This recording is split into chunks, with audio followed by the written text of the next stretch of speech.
Hello प्यारे बच्चों। आज मैं आपको जो हमारा पहला चैप्टर चल रहा था उससे आगे पढ़ाता हूँ। और जो भी बच्चा इस वीडियो को देख रहा है वो हेडफोन ब्लूटूथ मतलब कुछ ना कुछ ज़रूर लगा ले, क्योंकि जो हमारा माइक है ना वो अभी इतनी अच्छी क्वालिटी का नहीं है। अभी हमने स्टार्ट ही करा है, तो एक हमारे पास एक छोटा सा सस्ता सा 1500-1600 रुपये का एक सस्ता सा माइक है। ठीक है, अगर आप सब बच्चों का प्यार मिलता रहा तो आगे जाके हम एक अच्छा सा माइक भी खरीदेंगे। ठीक है बच्चों, चलिए स्टार्ट करते हैं। यहाँ देखिए, हमने अब ये कह रहा है यहाँ पर उन लॉकरों की संख्या लिखिए जो खुले रह जाते हैं। लास्ट टाइम हमने पढ़ लिया था कि लॉकर हमारे कौन से खुले रह जाएंगे। वही लॉकर खुले रहेंगे हमारे जो कि एक परफेक्ट स्क्वायर के रूप में है, जैसे एक। ठीक है, और कौन सा खुला रहेगा? 4, है ना, जो उसकी पूर्ण वर्ग संख्या है हमारी। और ये हो गया तुम्हारा 9, 4 का स्क्वायर 16, 5 का स्क्वायर 25, है ना। इसी तरीके से 6 का स्क्वायर 36, 7 का कितना हो जाएगा 49, 8 का 64, 9 का 81 और 10 का 100। तो ये हमारी 10 संख्याएं थी लॉकरों की, जो 1 से लेकर 100 लॉकर थे जो कि हमारे लास्ट में खुले रह जाएंगे, है ना। अब यहाँ देखिए खोइस नाम। ये खोइस नाम कौन था? कौन था खोइस नाम? ये रानी का बेटा अविलंब, मतलब बिना कोई देरी किए, इमीडिएटली इन 10 लॉकर से शब्द संकेत एकत्र करता है। अब जो रानी का बेटा था उसे 10 लॉकरों के बारे में पता चल जाता है कि लास्ट में कौन से लॉकर खुले रहेंगे। हमारे कौन से लॉकर खुले रहेंगे? जो कि ये वाले, जो कि कौन से हैं? पूर्ण वर्ग संख्याएं हैं। अब इनमें से क्या करता है वो, जो खुले हुए लॉकर हैं 10, इनमें से शब्द संकेत इकट्ठे करता है। क्या करता है? शब्द संकेत एकत्र, मतलब इकट्ठे करना, इकट्ठे करता है। शब्द संकेत का मतलब हो गया इंग्लिश में वर्ड क्लू, है ना। और इनको वो पढ़ता है। तो गुप्त संकेत, ये जो पास कोड है, मैं पहले 5 लॉकर की संख्याएं शामिल हैं। इनमें क्या है कि 5 लॉकर की संख्याएं शामिल हैं जिन्हें ठीक 2 बार घुमाया गया था। अब ये जो 10 लॉकर हैं हमारी, ये जो छोटे छोटे जो लॉकर हैं हमारे 10, ये जो ऊपर हैं, अब इनमें क्या है कि 5 संख्याएं शामिल हैं हमारी। 5 संख्याएं शामिल है। वो संख्याएं कौन सी है? वो यही कह रहा है कि इनमें वो संख्याएं शामिल हैं शुरू की जिनको ठीक 2 बार घुमाया गया था। समझ रहे हो? तो 2 बार सिर्फ 2 बार घुमाया गया हो या 2 बार सिर्फ टच किया गया हो, ऐसे लॉकर कौन से होंगे? तो ऐसे लॉकर सीधी सी बात है वही होंगे जिनके सिर्फ 2 ही फैक्टर निकल के आएंगे, है ना। जैसे देखो यहाँ एक संख्या है हमारी, जैसे 1, पहला लॉकर। तो पहले लॉकर का एक फैक्टर कौन सा हो गया? 1 हो गया, और 1 है 1, इसलिए हम इस पहले लॉकर को नहीं लेंगे क्योंकि इसमें दोनों संख्या हमारी क्या है? सेम है। इसी तरीके से 2 देखो, 2 का एक फैक्टर तो 1 हो गया और एक खुद हो गया, है ना। तो 1 और 2 यहाँ दोनों ही अलग अलग संख्या हैं, इसलिए एक संख्या तो हमारी ये हो गई 2, है ना। इसी तरीके से 3 देखो, 3 के फैक्टर या तो 1 है और कौन से हैं? 3 के फैक्टर, और एक खुद है 3। इसके अलावा और तो कोई फैक्टर नहीं है 3 का, है ना। यहाँ लिख लेते हैं। इसी तरीके से यहाँ 4 देखना, 4 का एक फैक्टर तो 1 है और एक कौन सा है? 4 है, और एक यहाँ 2 भी है। तो हम इस 4 संख्या को नहीं लेंगे, इस 4 को हम नहीं लेंगे क्योंकि उसके 3 फैक्टर हैं। यानी कि अब इसके 3 फैक्टर हैं तो इसको क्या है? 3 बार घुमाया गया होगा। इस लॉकर को 3 बार घुमाया गया होगा। शुरू में क्या करा होगा? ऐसे ओपन करा गया होगा, फिर क्लोज, फिर ओपन, इस तरीके से, है ना। तो इसको हम नहीं लेंगे इस लॉकर को। अब आगे चलते हैं। 5 के कितने फैक्टर हैं? 1 और 5, इसके अलावा 5 का और कोई फैक्टर नहीं है। इसी तरीके से 6 लेंगे, लेकिन 6 नहीं होगा, 6 के 3 फैक्टर निकल के आ जाएंगे, 1, 6 और 3, है ना। इसी तरीके से 7 को लेंगे। यहाँ पर 7 के कितने फैक्टर हो गए? 1 और 7 खुद हो गया। 8 को लेंगे, देखो 8 के 3 फैक्टर हो जाएंगे, तो हम 8 को भी नहीं लेंगे यहाँ पर। और इसी तरीके से हम 9 को भी नहीं लेंगे क्योंकि 9 के भी 3 फैक्टर हो जाएंगे, 1, 3 और 9। 11 को देखते हैं, 11 का एक फैक्टर 1 हो गया और एक 11। तो आप यहाँ एक चीज़ नोट करना कि ये जो संख्याएं हैं हमारी, जैसे 2 है ना, और 3, और यहाँ हो गया ये 4, 5, 7, 11, ये कौन सी संख्याएं हमारी? इनको बोलते हैं हम प्राइम नंबर, अभाज्य संख्याएं, है ना। तो अभाज्य संख्याएं कौन सी होती हैं आपकी, मैं यहाँ से एक वाइट बोर्ड ले लेता हूँ। अभाज्य संख्याएं कौन सी होती हैं, देखो यहाँ स्टार्ट करते हैं।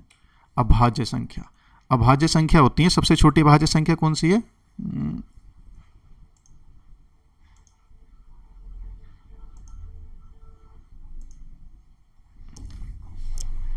यहाँ पर हमारा ये बंद हो गया इंटरनेट, तो इसकी वजह से चालू कर लेते हैं इसे, कोई बात नहीं है। तो यहाँ देखना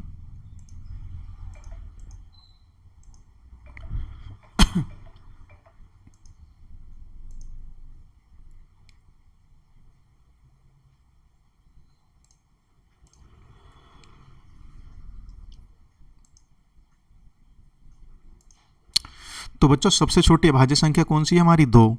उसके बाद अगली अभाज्य संख्या 3, उसके बाद 4 नहीं है 5। तो अभाज्य संख्या कौन सी होती है कि जो एक और अपने आप के अलावा यानी खुद से ही डिवाइड हो और एक से हो, इसके अलावा किसी तीसरी संख्या से डिवाइड ना हो। देखते हैं हमारा बोर्ड खुला या नहीं।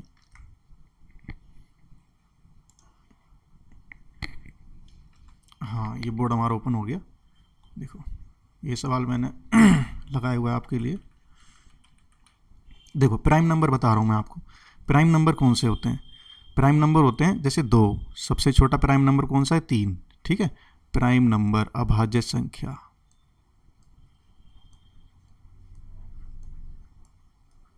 तो सबसे छोटी अभाज्य संख्या कौन सी है, 3। उसके बाद वो सबसे छोटी अभाज्य संख्या है 2, उसके बाद अगली संख्या 3, उसके बाद 4। क्या 4 अभाज्य संख्या है, नहीं है। क्यों नहीं है 4 अभाज्य संख्या, क्योंकि 4 के हमारे एक तो खुद से डिवाइड हो रहा है 4, 2 से भी हो रहा है और खुद से भी हो रहा है, तो 4 के 3 फैक्टर हो गए, इसलिए 4 अभाज्य संख्या हमारी नहीं है। अगली अभाज्य संख्या कौन सी हो जाएगी, 5, क्योंकि 5 के सिर्फ 2 ही फैक्टर हैं, एक तो 1 है और एक खुद 5 है, इसके अलावा और कोई 5 का फैक्टर नहीं है, यानी कि और कोई भी संख्या 5 को डिवाइड नहीं करती है ना। इसी तरीके से 6 देखते हैं, 6 भी अभाज्य संख्या नहीं होगी, क्योंकि 6 के कितने फैक्टर हो जाएंगे, 3 हो जाएंगे, एक खुद हो जाएगा, ठीक है, एक खुद हो जाएगा 6 और एक 1 से डिवाइड हो रही है, इसके अलावा 2 से भी डिवाइड हो रही है, इसके अलावा 3 से भी डिवाइड हो रही है, तो 6 के कितने फैक्टर हो गए, 4 हो गए, है ना। आगे देखते हैं 7। इसी तरीके से हमारी जो अभाज्य संख्या होंगी, मैं लिख देता हूँ। अगली अभाज्य संख्या होगी हमारी 11, 13, 17, 19। इसी तरीके से हमारी कितनी अभाज्य संख्या होती हैं, 100 तक, कुल 25 अभाज्य संख्या होती है हमारी। तो अभाज्य संख्या कौन सी होती हैं, मैं बोल देता हूँ, आप लिख लेना। ऐसी संख्याएं जो एक और अपने आप के अलावा किसी अन्य संख्या से डिवाइड ना हो, उसे क्या कहते हैं, हम अभाज्य संख्या कहते हैं। ठीक है बच्चों, चलो आगे चलते हैं। ये समझ में आ गया होगा आपको कि वो ये कह रहा था खोइश नाम, इसे दोबारा पढ़ते हैं। यहाँ देखना, खोइश नाम बिना कोई देरी किए 10 लॉकर से शब्द संकेत इकट्ठे करता है और इन्हें पढ़ता है। गुप्त संकेत में पहले 5 लॉकर की संख्याएं शामिल हैं जिन्हें ठीक 2 बार घुमाया गया था। ये जो 10 लॉकर थे, इनमें वो 10 संख्याएं शामिल थी जिन्हें सिर्फ 2 बार टच किया गया था। अब आपकी समझ में आ गया होगा, सिर्फ 2 बार टच करने का मतलब है कि जिसके सिर्फ 2 ही फैक्टर निकल के आएंगे हमारे, हम उन्हीं लॉकरों को 2 बार टच करेंगे। और वो संख्याएं कौन सी होंगी, अभाज्य संख्याएं होंगी, है ना। देखो नीचे दिया हुआ भी है, इसने समझाया हुआ भी है, ठीक है। रेड पेन ले लेते हैं। अब यहाँ देखना, जिन लॉकर को, ये ले लेता हूँ मैं यहाँ से, जिन लॉकर को 2 बार, इसका कलर चेंज कर लेते हैं यार, जिन लॉकर को 2 बार घुमाया गया है वे अभाज्य संख्याएं वाले लॉकर हैं। कौन से लॉकर हैं, अभाज्य संख्या वाले, क्योंकि प्रत्येक अभाज्य संख्या के 2 गुणनखंड एक और वह स्वयं होते हैं। बताया ना मैंने आपको कि अभाज्य संख्या कौन सी होती है, जो कि या तो 1 से डिवाइड हो, या तो क्या हो, 1 से डिवाइड हो, या फिर स्वयं से डिवाइड हो, इसके अलावा किसी तीसरी संख्या से डिवाइड ना हो। तो वो संख्या कौन सी होंगी, या तो 1 होगा या वो संख्या खुद होगी, अभाज्य संख्या। तो वो हमारी संख्या कौन सी निकल के आएंगी, वो ये कह रहा था कि वो जो संख्या है हमारी, वो 5 लॉकर हैं। 5 लॉकर कौन से हो जाएंगे, ये वाले हो जाएंगे वो 5 लॉकर, ठीक है। अतः गुप्त कोड कौन सा होगा हमारा, इन 10 जो लॉकरों में जो गुप्त कोड मिलेगा वो हमारा कौन सा होगा, ये वाली जो संख्या है, 2, 5, 7 और 11। चलिए अब अगला टॉपिक स्टार्ट करते हैं, वर्ग संख्याएं। अगला टॉपिक कौन सा है, वर्ग संख्याएं, ये वाला, वर्ग संख्याएं। इसे इंग्लिश में क्या बोलेंगे, स्क्वायर नंबर, है ना। चलिए स्टार्ट करते हैं। देखिए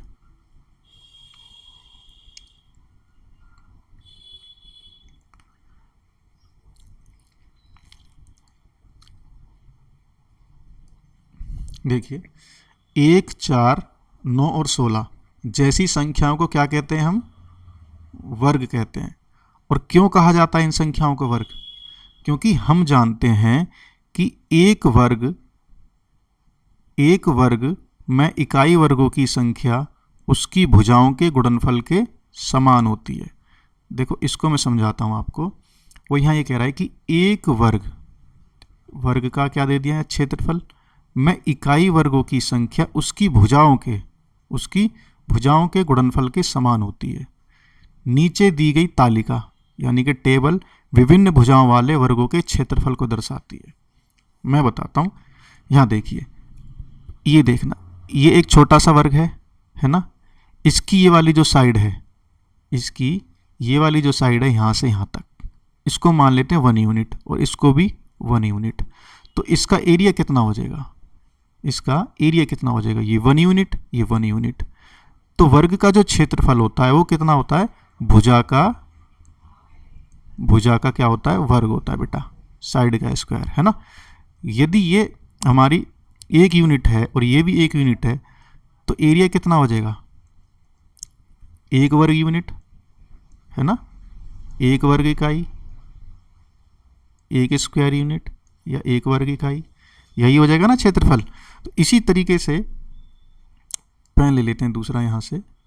इसी तरीके से अब देखो, इसको मैंने यहाँ तक मिला दिया, इसको यहाँ से और यहाँ तक मिला दिया, तो कितना हो जाएगा, 1 और 1 2 यूनिट।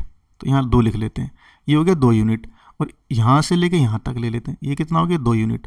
तो एक ये क्या बन गया, पूरा वर्ग बन गया ना वर्ग। तो ये मान लो यहाँ से यहाँ तक की जो इसकी लंबाई थी, यहाँ से जो यहाँ तक की इसकी लंबाई थी वो कितनी है, 2।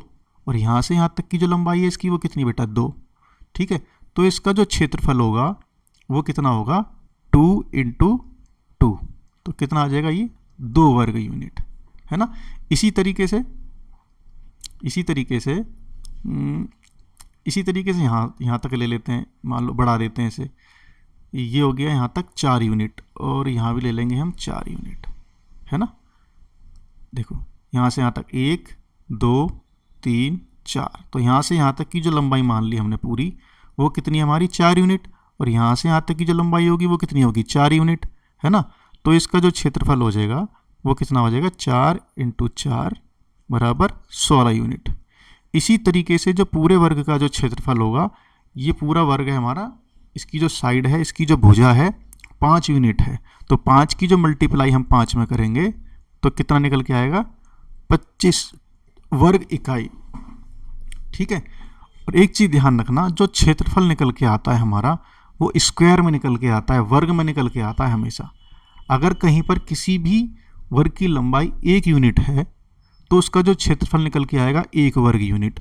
अगर किसी वर्ग की लंबाई मीटर में है तो उसका क्षेत्रफल निकल के आएगा वर्ग मीटर। अगर इंच में है तो स्क्वायर इंच में निकल के आएगा, वर्ग इंच में। ठीक है बेटा।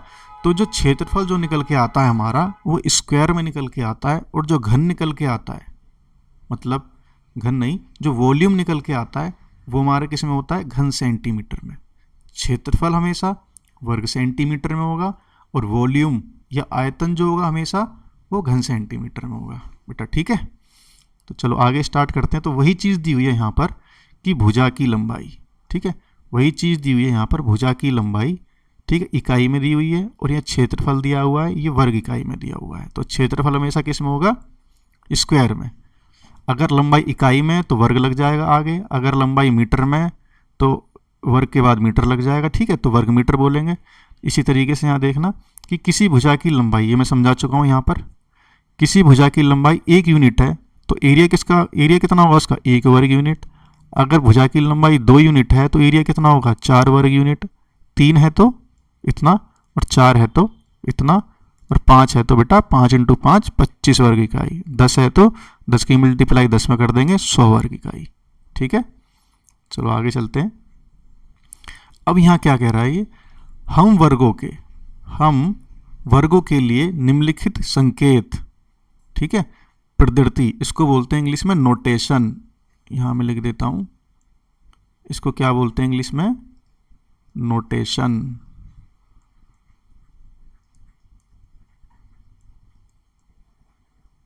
बेटा आप जब ये वीडियो देखो ना तो इसकी स्पीड अपने अकॉर्डिंग कम ज़्यादा कर लेना, क्योंकि मैं जो पढ़ा रहा हूँ ये सोच के पढ़ा रहा हूँ कि यहाँ जो बच्चा पढ़ रहा है उसे कुछ नहीं आता, ठीक है, उसके अकॉर्डिंग मैं समझाने का प्रयास कर रहा हूँ।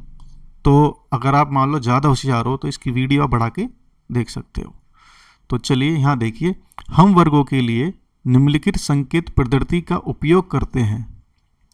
यानी कि अगर हमें किसी संख्या का वर्ग निकालना है तो हम ये वाला सिस्टम करते हैं, ठीक है, लागू। देखो 1 इंटू 1 तो 1 स्क्वायर, ठीक है।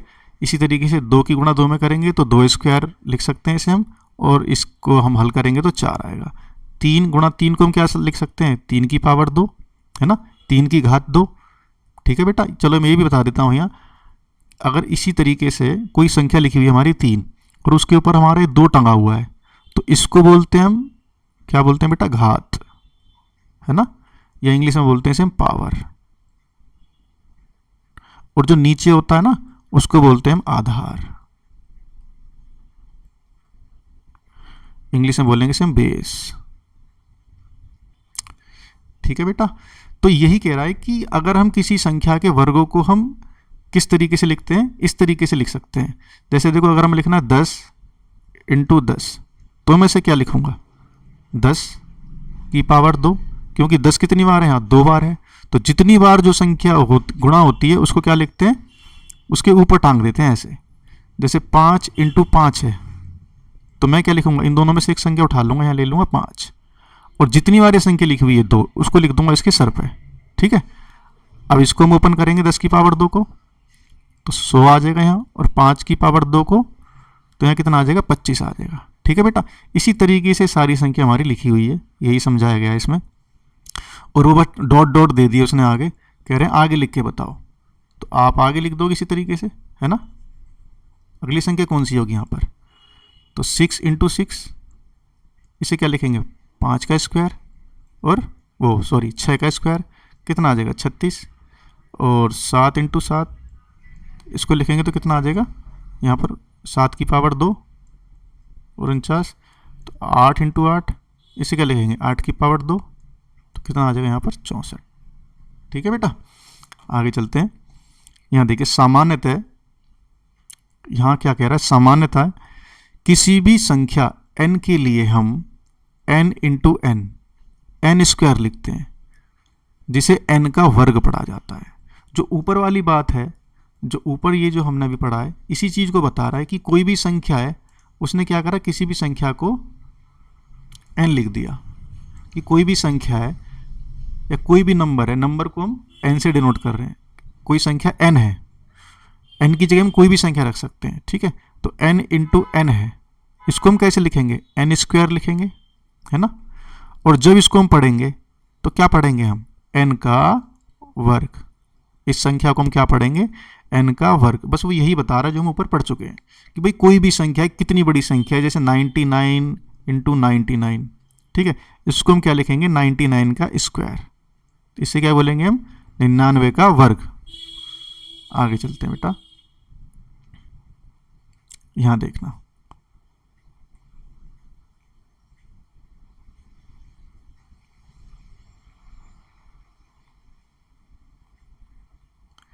ये 2 के बाद हमारा पेज नंबर आ गया यहाँ पर, ये 3, और 3 के बाद कौन सा आ गया, 4, ठीक है। हाँ,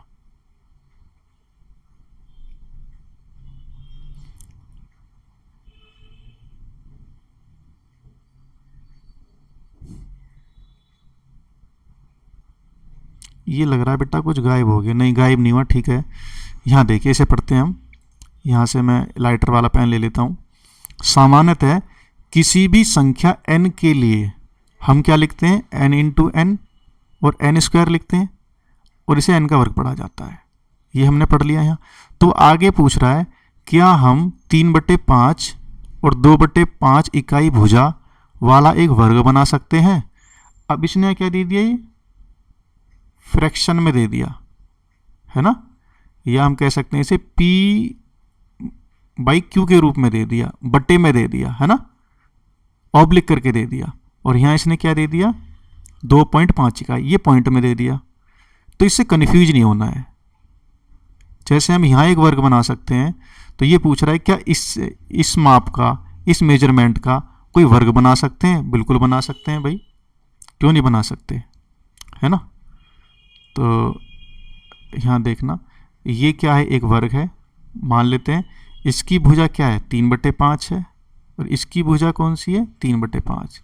यानी वर्ग की भुजा सारी क्या होती हैं, बराबर होती हैं, लंबाई चौड़ाई, तो सारी के सारी क्या होंगी, 3/5 होंगी। मान लेते हैं ये भी 3/5 है। तो इसका क्षेत्रफल कितना हो जाएगा, तो क्षेत्रफल इसका होता है साइड या भुजा का वर्ग। तो इसका क्षेत्रफल बेटा कितना हो जाएगा, 3/5 गुणा 3/5, है ना। इसको हम क्या लिख सकते हैं, 3/5 इस तरीके से की पावर 2। इसे खोलेंगे तो कितना आ जाएगा, 3 तिया 9, और 5 की गुणा 5 में करेंगे तो कितना आ जाएगा बेटा, 25, है ना, इस तरीके से। इसी तरीके से 2.5 को लिख सकते हैं हम, एक वर्ग बना लेंगे, 2.5 की गुणा हम 2.5 में कर देंगे तो कितना आ जाएगा, ये आ जाएगा 6.25, है ना, दे रखा है। हाँ, उनका क्षेत्रफल वर्ग इकाई में, अगर यूनिट में है तो कितना आ जाएगा, एरिया इसका वर्ग इकाई आ जाएगा। अगर सेंटीमीटर में तो वर्ग सेंटीमीटर आ जाएगा, बताया था ना मैंने। तो इसी तरीके से इसने कर दिया, हल करके ये लिख दिया, और यहाँ पर ये। चलिए आगे चलते हैं। यहाँ देखना बेटा क्या कह रहा है कि प्राकृतिक संख्याओं के वर्ग को क्या कहते हैं हम, पूर्ण वर्ग कहते हैं। जो प्राकृतिक संख्याओं का जो वर्ग होता है उसको क्या कहते हैं, पूर्ण वर्ग कहते हैं। जैसे 1, 4, 3, 5, हम पूर्ण वर्ग किसे कहेंगे, जो प्राकृतिक संख्याएं होंगी। अच्छा, प्राकृतिक संख्याएं कौन सी होती हैं, पढ़ा होगा आपने इनसे पहली वाली क्लासों में, जो 1 से स्टार्ट होती है और अनंत पे जाके ख़त्म होती है ना। 1 से स्टार्ट होती है और अनंत पे जाके ख़त्म होती है।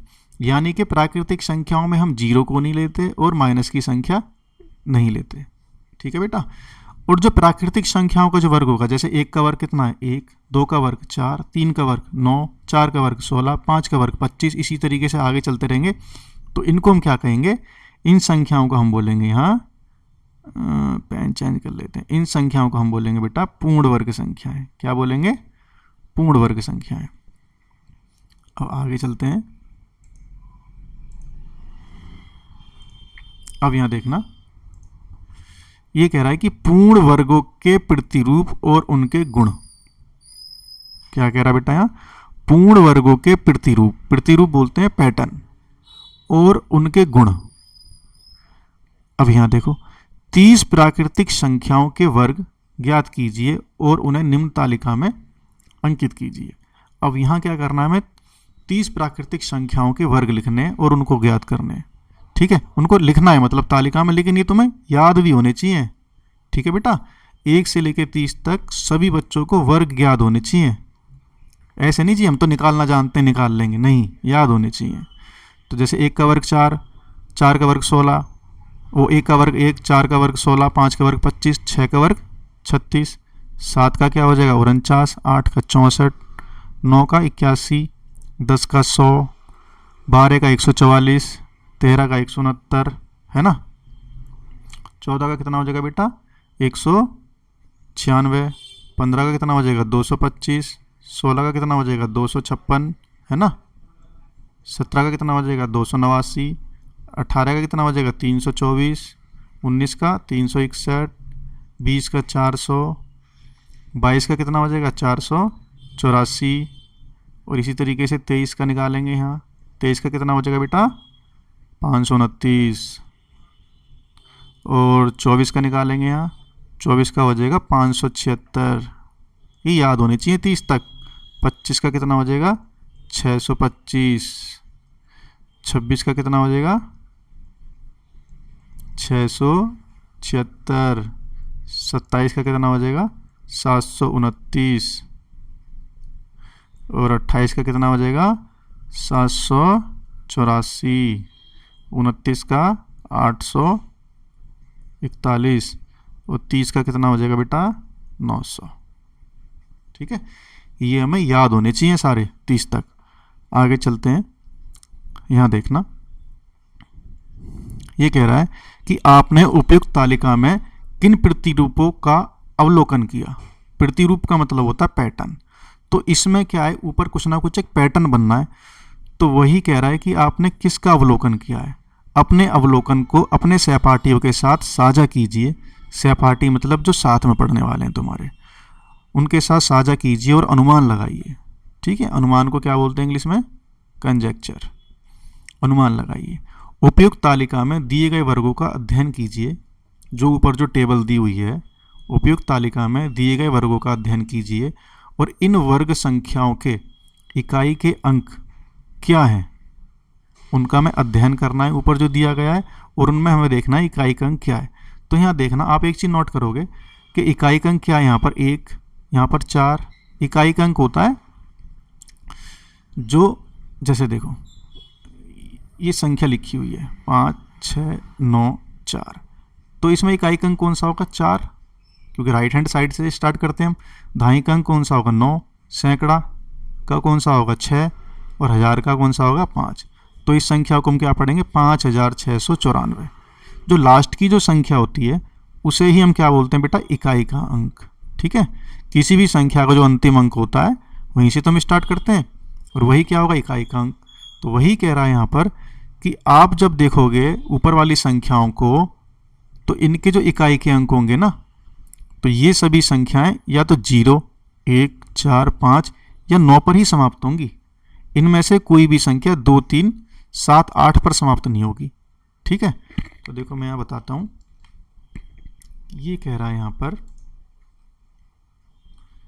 कि कोई संख्या है हमारी, जैसे ले लेते हैं हम यहाँ 1, 2, 3, 4, 5, 6, 7, 8, 9।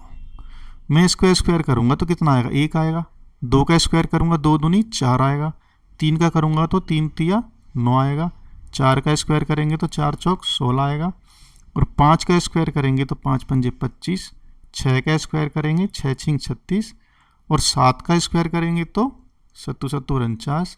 और 8 का स्क्वायर करेंगे 8 8 64। और 9 का स्क्वायर करेंगे 9 नीम 81। ठीक है, और 10 का स्क्वायर करेंगे 10 धाम 100। तो आप बेटा एक चीज़ नोट करना, देखो इसमें या तो फिर 1 आ रहा है इकाई का अंक, ठीक है, 4 आ रहा है ना, और 9 आ रहा है, 9 ले लेते हैं, 6 आ रहा है, 6 है यहाँ पर, 5 भी है ना, ये वाला 6 हम ले चुके, ऊपर से 9 ले चुके, 4 भी ले चुके, 1 भी ले चुके, और बेटा ये हो गया 0, है ना। तो किसी भी संख्या का जो इकाई का अंक होगा वही कह रहा है यहाँ पर, या तो 0 होगा, 1 4 5, या फिर 6 होगा, 0 1 4 5 6। ठीक है बेटा, अगर इनको हम क्रम से लगा लेते हैं, इनको क्रम से लगाते हैं तो क्या होगा, 0 1 4 5 6 और 9। कितनी संख्याएं हो गई हैं, 2 2 4 2 6। ये 6 संख्याएं हैं, है ना। ये 6 ही संख्याएं हमारी जो कि किसी भी संख्या का इकाई का जो अंक होगा उसके लास्ट में होंगी। इसके अलावा बचा क्या भाई, 0 से लेके हम 9 तक देखें तो कौन कौन सी संख्या बच गई हमारी यहाँ, 2 3 7 और 8। यानी कि किसी भी संख्या के इकाई के अंक पर ये संख्याएं नहीं होंगी। ठीक है, कौन सी संख्याएं होंगी, ये वाली। ठीक है बेटा, तो यदि हमें कोई भी संख्या दे दी जाएगी, जैसे मान लो मैं दे देता हूँ यहाँ पर 169, तो मैं आपसे पूछता हूँ क्या ये एक वर्ग संख्या है, तो मैं इसका वर्ग ना निकाल के मैं डायरेक्ट बता सकता हूँ देखकर, जी हाँ ये लास्ट में 9 लगा हुआ है तो ये वर्ग संख्या हो सकती है। मतलब ये जो है वर्ग संख्या हो भी सकती है, हाँ में भी आंसर है इसका, और नहीं में भी है। क्यों, क्योंकि हमें पता है भाई ये 169 है, 169 है, ये किसका स्क्वायर है, 13 का है। लेकिन अगर मैं किसी ऐसी संख्या में जैसे 3 है या 9 लिख दिया मैंने, 39 हो गया, क्या ये वर्ग संख्या है, तो हम इस 9 को देखकर नहीं ये नहीं कह सकते कि हाँ जी ये वर्ग संख्या ही होगी। क्यों? जो अगर इनमें से किसी भी संख्या का अंतिम अंक इनमें से है तो वो वर्ग संख्या हो भी सकती है और नहीं भी हो सकती। लेकिन अगर किसी भी संख्या का अंतिम अंक इनमें से है तो वो 100% वर्ग संख्या नहीं होगी। ठीक है बेटा। अगर मैं यहाँ कह देता हूँ 7 5 9 7, क्या ये एक वर्ग संख्या है? तो मैं आंख बंद करके बोल दूंगा जी बिल्कुल नहीं है वर्ग संख्या। क्यों नहीं है? क्योंकि यहाँ पर 7 है और जिसके लास्ट में 7 होता है वो कभी भी वर्ग संख्या नहीं हो सकती। या किसी के लास्ट में 8 होगा वो नहीं हो सकती। 2 3 इनमें से कोई भी संख्या होगी किसी भी संख्या के अंत में, वो एक वर्ग संख्या नहीं हो सकती बेटा। ठीक है। तो वही चीज़ समझा रहा है यहाँ पर कि यदि किसी भी संख्या के अंत में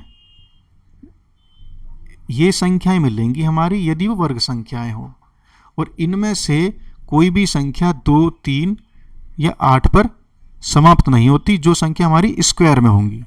ठीक है। अब यहाँ देखना, यदि कोई संख्या 0 1 4 5 6 या 9 पर समाप्त होती है तो क्या वह सदैव एक वर्ग संख्या होगी? ठीक है। क्या वो सदैव मतलब हमेशा एक वर्ग संख्या होगी? तो इसका आंसर होगा नहीं। क्यों नहीं? मैंने बताया था ना बेटा अभी कि ये देखो यहाँ 139 है, ये एक वर्ग संख्या नहीं है 139, लेकिन यहाँ पर 9 है। तो इसे देख के हम ये नहीं कह सकते जी खाली से 9 को देखकर जी ये 9 तो वर्ग संख्या में आता है तो एक वर्ग संख्या है ना। अब 100 क्या है 69 है तो ये एक वर्ग संख्या है ना। तो हम ये नहीं कह सकते कि जिसकी लास्ट में ये वाले अंक होंगे वो हमेशा एक वर्ग संख्या होगी। वो वर्ग संख्या हो भी सकती है और नहीं भी हो सकती, लेकिन जिसके लास्ट में 2 3 7 8 होगा वो हमेशा वर्ग संख्या नहीं होंगी। ठीक है। हम आंख बंद करके कह सकते हैं कि जी वो वर्ग संख्या नहीं होंगी, है ना। इसी तरीके से आगे देखना, 16 और 36 दोनों वर्ग संख्याएं हैं। 16 और 36 दोनों वर्ग संख्याएं हैं जिनमें इकाई का अंक 6 है। यद्यपि या कह सकते हैं लेकिन 26 का भी इकाई का अंक 6 है। वही बात बता रहे जो मैंने बता दी कि जी 16 है, 16 वर्ग संख्या है, 36 वर्ग संख्या है ना। और एक संख्या है हमारी 26 जो कि एक वर्ग संख्या नहीं है। पेन चेंज कर लेते हैं। वो इसी बात को समझा रहा है कि जी 16 है एक वर्ग संख्या, इसके लास्ट में 6 है, 36 है इसके लास्ट में 6 है, लेकिन 26 एक वर्ग संख्या नहीं है। 26 एक वर्ग संख्या नहीं है, इसके लास्ट में भी 6 है लेकिन ये वर्ग संख्या नहीं है। इसलिए हम कह सकते हैं कि जिसके लास्ट में ये वाली संख्याएं होंगी ना वो वर्ग संख्या हो भी सकती है और नहीं भी हो सकती, लेकिन जिसके लास्ट में ये संख्या होंगी वो कभी भी एक वर्ग संख्या नहीं होगी। ठीक है बेटा। आगे चलते हैं। यहाँ देखना, परंतु यह एक वर्ग नहीं है। इसी की बात कर रहा है कि जो 26 है इसके लास्ट में बेशक 6 है लेकिन ये फिर भी एक वर्ग नहीं है। अतः हम केवल इकाई के अंक को देखकर यह निर्धारित नहीं कर सकते कि कोई संख्या वर्ग है या नहीं है। समझ में आ गया? केवल हम अंतिम अंक को देखकर यह निर्धारित नहीं कर सकते कि कोई संख्या वर्ग है या नहीं है, परंतु लेकिन क्या होगा, इकाई का अंक हमें यह बता सकता है कि कोई संख्या कब वर्ग होगी, है ना। जैसे हम 2 3 7 8 को देखकर बता सकते हैं, है ना, कि ये संख्या वर्ग होगी या नहीं होगी, है ना। जैसे कोई संख्या हमारी मान लो, यहीं से मैं अपने आप संख्या बना लेता हूँ 792 और मैं पूछूंगा भाई क्या ये संख्या वर्ग है, तुम देखते बता देंगे जी नहीं, क्योंकि 2 3 7 और 8 में से एक अंक आ रहा है हमारा जो कि हमारा कौन सा है 2, तो ये संख्या हमारी वर्ग नहीं हो सकती, है ना। आगे चलते हैं। ऐसी 5 संख्याएं लिखिए जिनके इकाई के अंक को देखकर आप यह निर्धारित कर सकें कि वे वर्ग संख्या नहीं है। तो ऐसी तो बहुत सारी संख्या लिख सकते हैं, अपने आप बना लो जिनके लास्ट में ये अंक आते हो, बना लो यहाँ पर जी। 233 हो गई हमारी,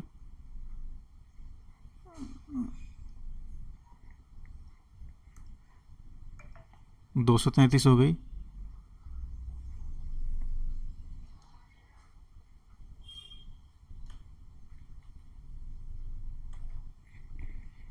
233 हो गई हमारी। और कौन सी बना लेंगे हम? अरे यार क्या हो रहा है,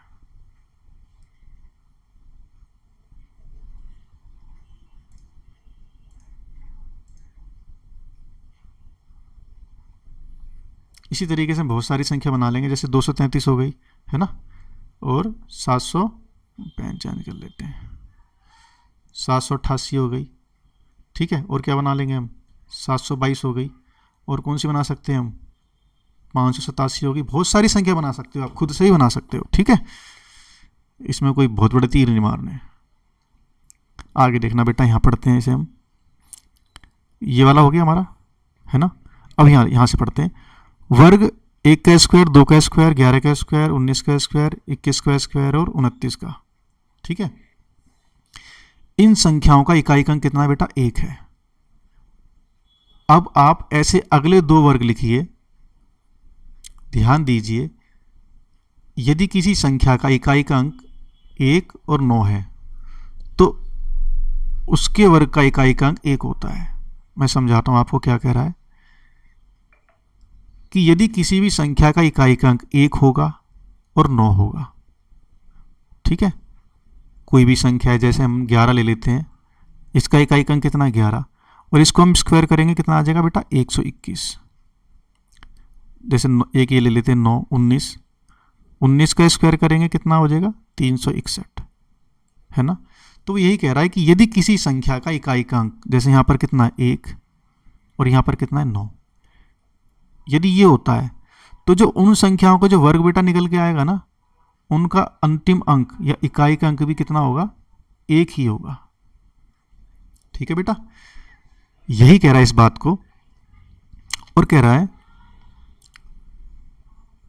कि इस बात पे आप ध्यान दो यहाँ पर, ठीक है।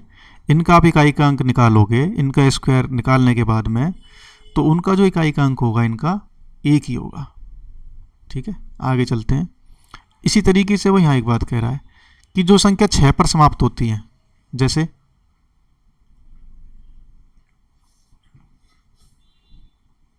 ये हो गया हमारा,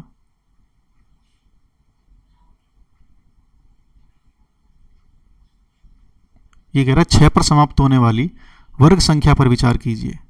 देखो ये 4 का स्क्वायर कितना है यहाँ पर, 16, है ना। जो संख्या 6 पर समाप्त हो रही है, कह रहा है उन पर विचार कीजिए। तो ये 16 है, किसका वर्ग है, 4 का। ये 36 है, किसका वर्ग है, 6 का।